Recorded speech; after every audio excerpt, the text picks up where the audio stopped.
Today, I want to talk about some of the things that are going on in the country, especially with recent events. I've had some time to think about this. I know I'm a little late, but I wanted to give my opinion.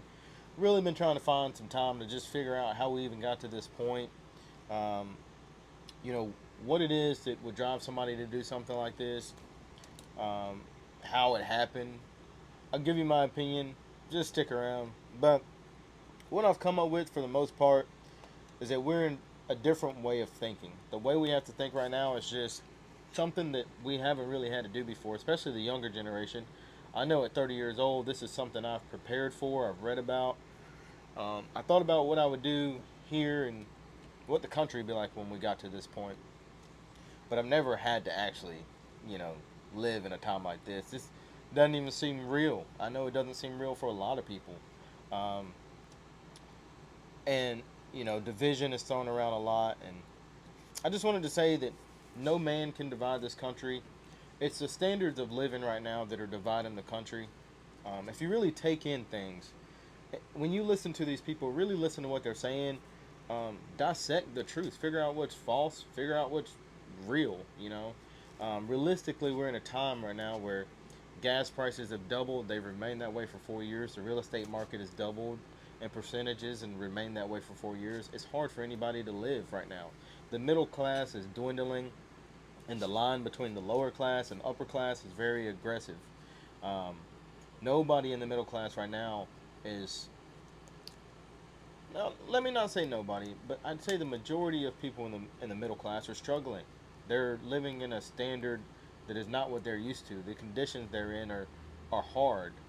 Um, Everything is hard. Interest rates for homes are high, gas is high, crime rate is high.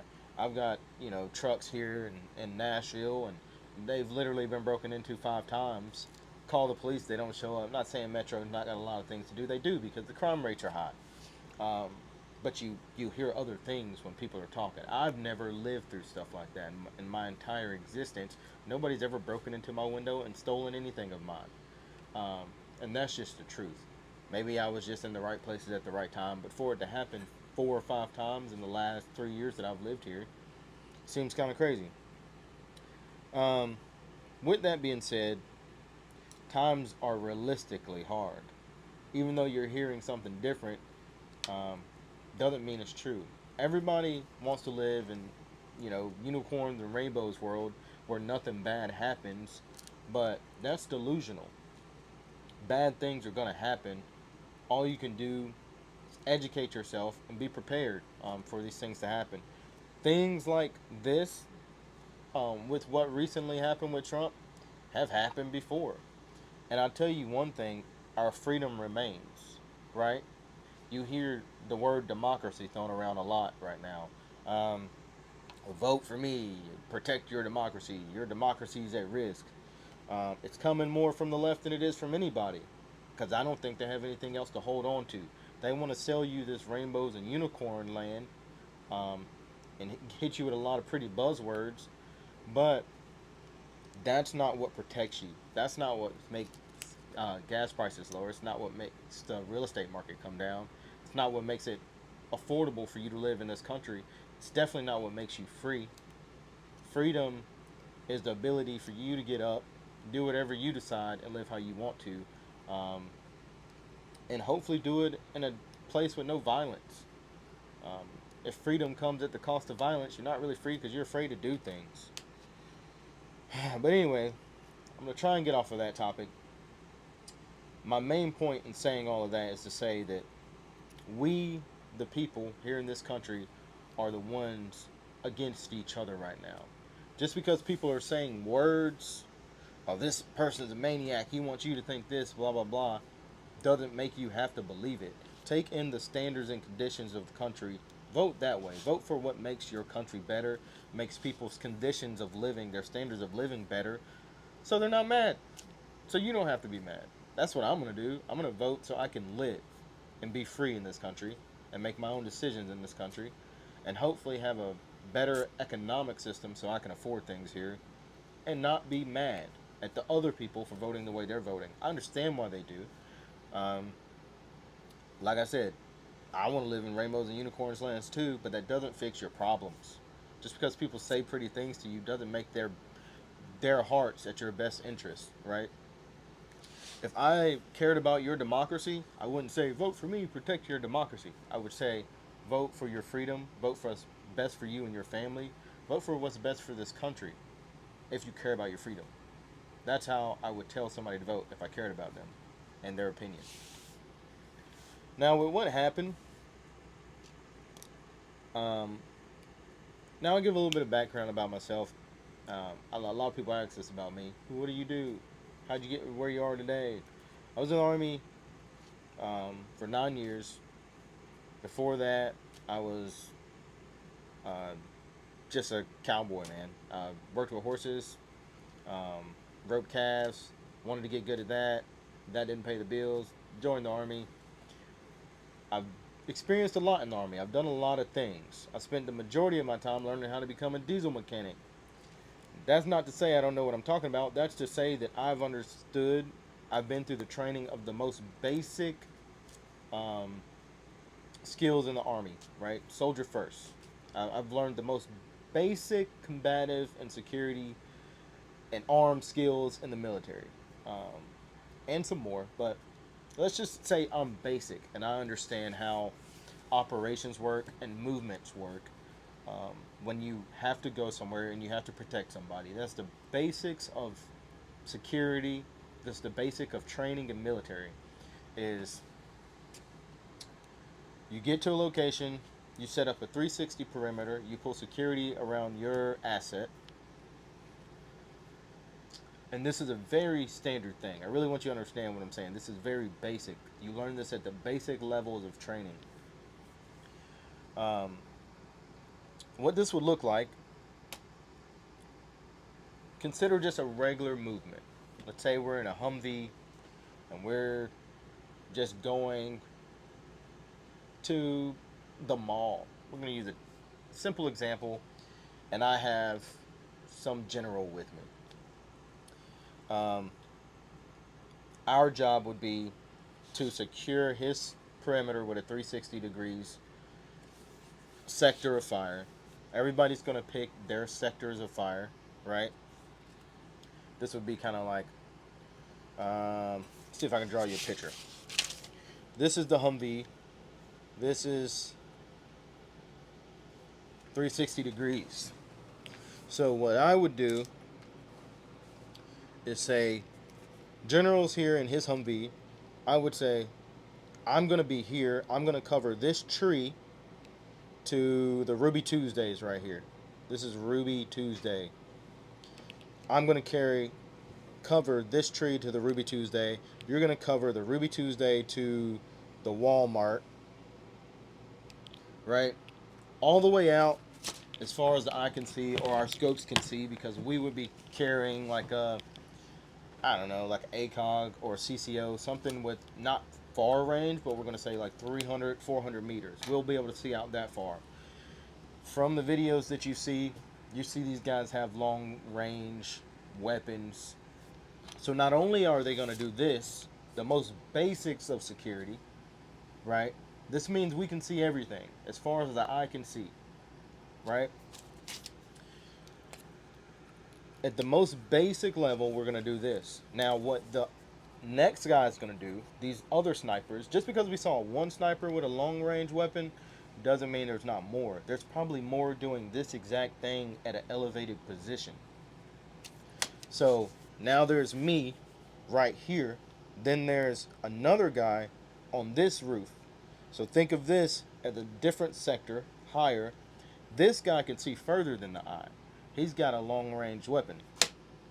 A scope that can see probably a mile, maybe at least a mile.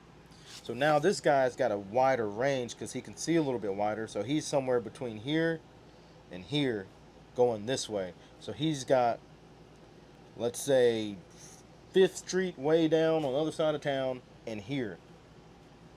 But there's also another guy